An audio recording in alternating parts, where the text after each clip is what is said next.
Hi everyone, this is the NEET video for physics students. Last lecture में हमने जो solenoid था, torrid था, कि जो भी एम्पियर सर्कुलर लॉ था उसके बेसिस पे एमसीक्यूज किए थे जो पूछे जा सकते हैं, जो एक्चुअली पूछे गए हैं वो सब एमसीक्यू किए थे। उससे पहले हमने बायोट-सावर्ट लॉ भी देखा था।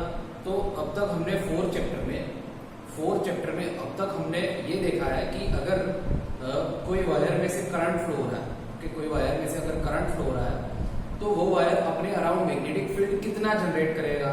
ओके, अगर ये वायर है और ये वायर में से करंट फ्लो हो रहा है तो ये वायर अपने अराउंड जो भी पॉइंट्स है वो पॉइंट पे एग्जैक्टली कितना मैग्नेटिक फील्ड जनरेट करेगा और वो मैग्नेटिक फील्ड किस डायरेक्शन में होगा वो हमने देखा है। ओके, आज हम बात करेंगे मैग्नेटिक फोर्स की।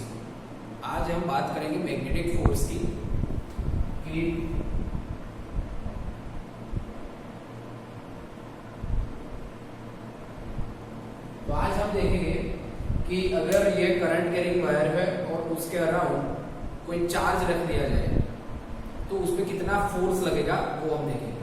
तो एक बात तो हमने पहले भी डिस्कस की थी कि मान लो ये करंट कैरिंग वायर है जिसमें से करंट फ्लो हो रहा है, यहाँ पे पॉइंट P है। ओके, तो यहाँ पे ऑब्वियसली कुछ ना कुछ मैग्नेटिक फील्ड तो होगा। ओके, वो मैग्नेटिक फील्ड कितना होगा वो साइंस करने के लिए यहाँ पे कोई पार्टिकल लाएंगे, वो पार्टिकल चार्ज पार्टिकल होना चाहिए। ओके, चार्ज पार्टिकल होना चाहिए, कोई चार्ज होना चाहिए। तो सपोज हम यहाँ पे Q चार्ज लाते हैं, P पॉइंट पे सपोज हम Q चार्ज ला रहे हैं और मान लो कि इनिशियली ये Q रेस्ट पे है, ये चार्ज Q रेस्ट पे है। ओके, हम ला के रख देते हैं, लेकिन Q है वो रेस्ट पे, उसके पास वेलोसिटी नहीं है, मोशन नहीं है। तो याद रखो कि ये चार्ज पे मैग्नेटिक फोर्स जीरो मिलेगा, ये चार्ज पे मैग्नेटिक फोर्स जीरो मिलेगा। मींस अगर करंट कैरिंग वायर के अराउंड हमने कोई चार्ज ला के रख दिया और अगर वो चार्ज रेस्ट पे है, मूविंग चार्ज नहीं है, तो उस पे मैग्नेटिक फोर्स आएगा जीरो। लेकिन सेम एज ये एक वायर है जिसमें से करंट फ्लो हो रहा है, ये पॉइंट P है, पॉइंट P पे ऑब्वियसली मैग्नेटिक फील्ड जनरेट होगा। हम यहाँ पे कोई चार्ज अगेन Q ला रहे हैं लेकिन उसके पास कुछ वेलोसिटी V है। ओके, यहाँ पे जो चार्ज ला रहे थे हम वो रेस्ट पे था, यहाँ पे भी हम चार्ज ला रहे हैं पॉइंट P पे जो कि करंट कैरिंग वायर के अराउंड का पॉइंट है। तो अगर ये चार्ज मूविंग है, कुछ वेलोसिटी के साथ मूव कर रहा है, तो ये चार्ज Q पे अब कुछ ना कुछ मैग्नेटिक फोर्स लगेगा। ओके, ये चार्ज Q पे अब कुछ ना कुछ मैग्नेटिक फोर्स लगेगा और वो मैग्नेटिक फोर्स Fn, उसकी फॉर्मूला होती है QV क्रॉस P। ओके, ये पॉइंट P पे जो Q चार्ज है वो Q चार्ज पे कितना मैग्नेटिक फोर्स जनरेट होगा, तो उसकी डेफिनेशन है, उसकी फॉर्मूला है QV क्रॉस P। ओके, तो ये फॉर्मूला की हेल्प से हम ये चार्ज पे कितना मैग्नेटिक फोर्स जनरेट होगा वो फाइंड कर सकते हैं। अब इसका कुछ इंपॉर्टेंट कंक्लूजन्स देखो कि ये मैग्नेटिक फोर्स किस चीज पे डिपेंड करता है, कब आएगा कब नहीं आएगा, जीरो कब हो सकता है, पॉजिटिव नेगेटिव कब हो सकता है। ध्यान से देखो, तो मैग्नेटिक फोर्स है वो वैसे तो force itself is vector quantity, तो फोर्स जो है मैग्नेटिक फोर्स जो है वो दोनों वेक्टर क्वांटिटी पे डिपेंड करता है, वेलोसिटी और मैग्नेटिक फील्ड दोनों पे डिपेंड करता है। ओके, फर्स्ट कंक्लूजन याद रखना कि मैग्नेटिक फोर्स चार्ज की वेलोसिटी और वो पॉइंट पे मैग्नेटिक फील्ड दोनों पे डिपेंड करता है।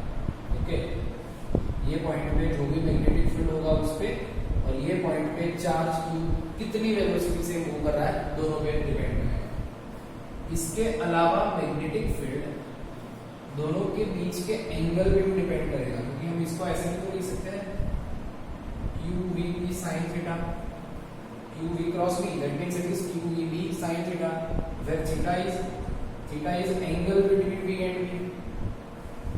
Okay, theta is angle between V and B, means theta is the angle between velocity of charge and magnetic field. So that is the theta.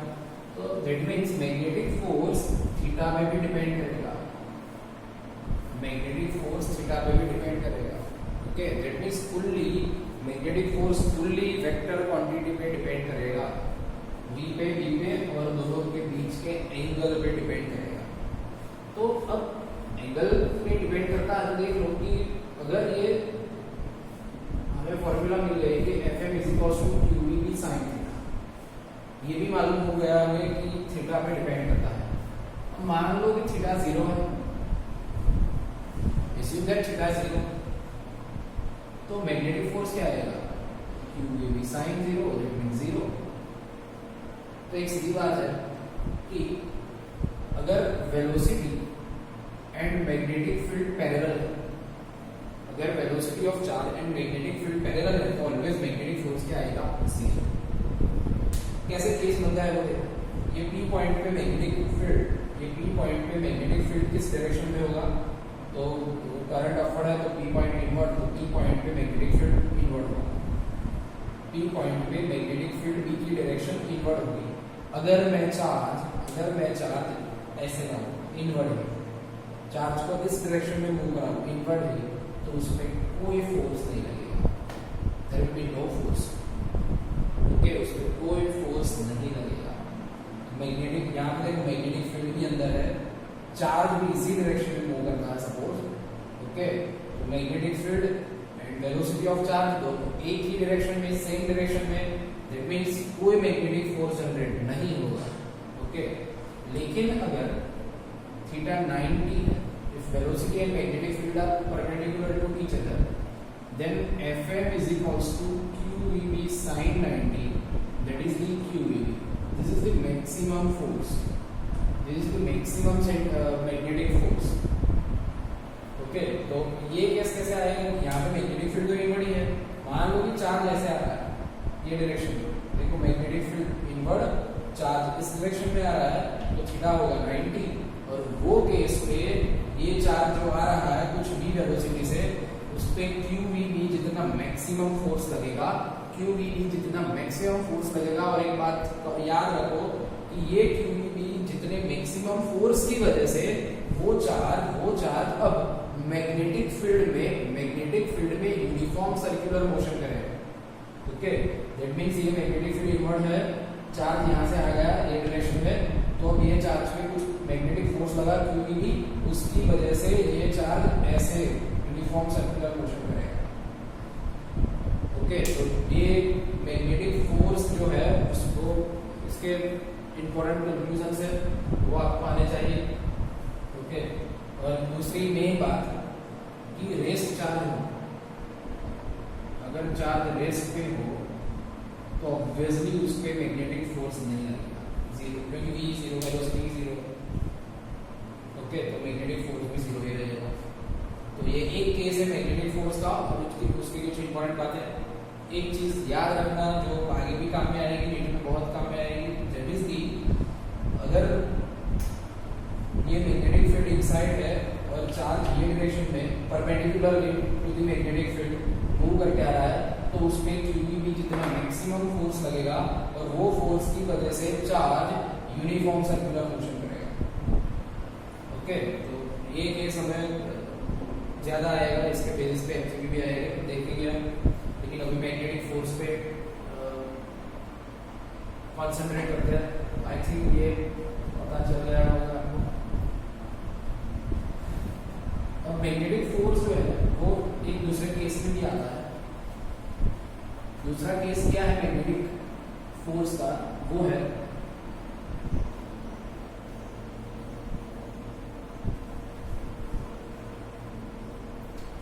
कि अगर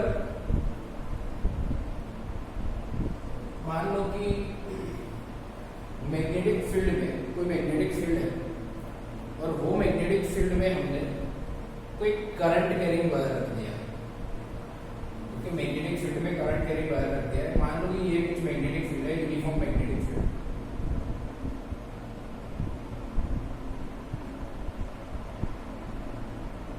ये मैग्नेटिक फील्ड है, ये वायर है, वायर में से करंट फ्लो हो रहा है, मैग्नेटिक फील्ड है B। इसका कुछ स्मॉल एलिमेंट कंसीडर करते हैं, मान लो कि डीएल लेंथ का स्मॉल एलिमेंट कंसिडर किया, तो ये डीएल लेंथ पे कुछ मैग्नेटिक फोर्स लगेगा, एक्चुअली पूरे वायर पे कुछ मैग्नेटिक फोर्स लगेगा, और वो मैग्नेटिक फोर्स कितना लगेगा, आई DL cross P.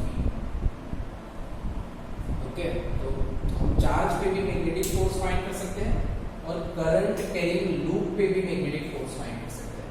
This is the force, magnetic force on current carrying loop. Okay, अगर मैग्नेटिक फील्ड में कोई यूनिफॉर्म मैग्नेटिक फील्ड भी है, वो मैग्नेटिक फील्ड में हम कोई करंट कैरिंग लूप रख दे, करंट कैरिंग वायर रख दे, तो उस पर कुछ ना कुछ मैग्नेटिक फोर्स लगेगा और वो होगा आईडीएल क्रॉस पी। ओके, तो सेम ये भी यहाँ पे भी चार्ज मूव तो कर ही रहा होगा, करंट फ्लो रहा है लेकिन चार्ज ही मूव कर रहा है, उसको तो बात तो सही नहीं है, कोई डिफरेंस नहीं है। और ये मैग्नेटिक फोर्स किस चीज पे डिपेंड करेगा, तो obviously magnetic field and current element, small element of current, जो भी हम करंट एलिमेंट लेंगे। अगेन यहाँ पे भी सेम चीज है, थीटा पे डिपेंड करेगा। अगर मैंने वायर ऐसे लिया होता, तो थीटा 0 होता, तो मैग्नेटिक फोर्स भी 0 होता। ओके, तो जो सेम चीजें जो मैग्नेटिक फोर्स ऑन चार्ज में आई थी, वही सेम चीजें ये magnetic force on current carrying wire में आएगी। अब एक और चीज मैग्नेटिक फोर्स में ये देखो कि कोई एक रीजन है, मान लो ये एक रीजन है, ये रीजन में कुछ ना कुछ मैग्नेटिक फील्ड है, ओके, और कुछ ना कुछ इलेक्ट्रिक फील्ड है। ये एक ऐसा रीजन है कि जहां पे मैग्नेटिक फील्ड भी प्रेजेंट है और इलेक्ट्रिक फील्ड भी प्रेजेंट है। और अगर हम चार्ज क्यू को यहाँ पे कुछ वेलोसिटी के साथ एंटर करते हैं, ओके, चार्ज क्यू है, उसको यहाँ पे कुछ वेलोसिटी के साथ एंटर किया ये रीजन में, तो क्या होगा, ऑब्वियसली चार्ज क्यू पे इलेक्ट्रोस्टैटिक फोर्स तो लगेगा, ये इलेक्ट्रिक फील्ड की वजह से ये चार्ज क्यू पे इलेक्ट्रोस्टैटिक फोर्स तो लगेगा। हाँ, इलेक्ट्रोस्टैटिक फोर्स लगने के लिए चार्ज मूविंग होना चाहिए, बिल्कुल जरूरी नहीं है।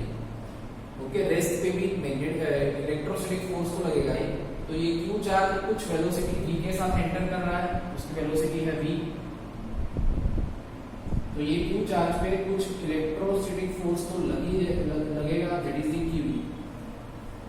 ओके, और वो क्यू ई की डायरेक्शन में ही होगा, F is equal to P, तो उस पे पहला फोर्स लगेगा इलेक्ट्रोस्टैटिक फोर्स, उस पे दूसरा फोर्स मैग्नेटिक फोर्स भी लगेगा, मैग्नेटिक फील्ड भी प्रेजेंट है यहाँ पे, तो मैग्नेटिक फील्ड फोर्स भी लगेगा, वो होगा QV क्रॉस P। तो दैट मींस हम ऐसा बोल सकते हैं कि ये चार्ज पे, अगर ये चार्ज को ये रीजन में कुछ वेलोसिटी के साथ लाया जाए, तो ये चार्ज पे दो तरह के फोर्स लगेंगे, एक है इलेक्ट्रोस्टैटिक फोर्स, दूसरा है मैग्नेटिक फोर्स। दैट मींस उसमें जो टोटल फोर्स लगेगा वो होगा कुछ ऐसे Fe प्लस Fm। ओके, दोनों के रिजल्टेंट फोर्स, दोनों के समेशन फोर्स जितना होगा, और उसे हम लिख सकते हैं QE plus V cross B। Q जो कॉमन है दोनों में, तो Q कॉमन ले लिया, तो टोटल फोर्स लगेगा resultant force, that is QE plus V cross B।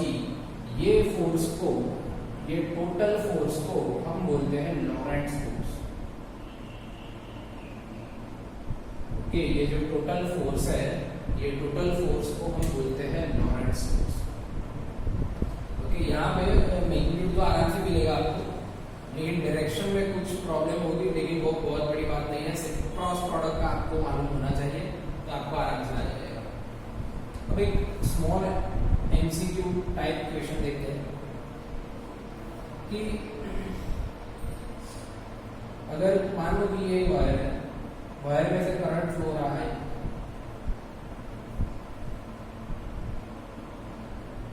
ये सरफेस है, ग्राउंड लेवल सरफेस है, ये वायर को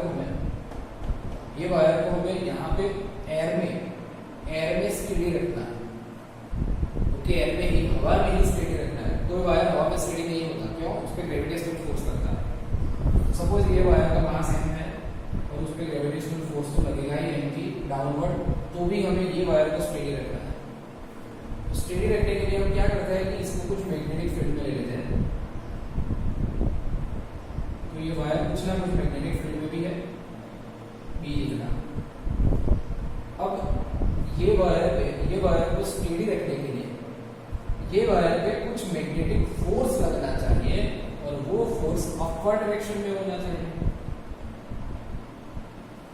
ओके, ये वायर है, इसको एयर में स्टेडी रखना है, वायर पे mg जितना ग्रेविटेशनल फोर्स तो लगेगा ही डाउनवर्ड, लेकिन ये वायर को यहाँ पे स्टेडी रखने के लिए उस पे मैग्नेटिक फोर्स लगना चाहिए और अपवर्ड डायरेक्शन में लगना चाहिए।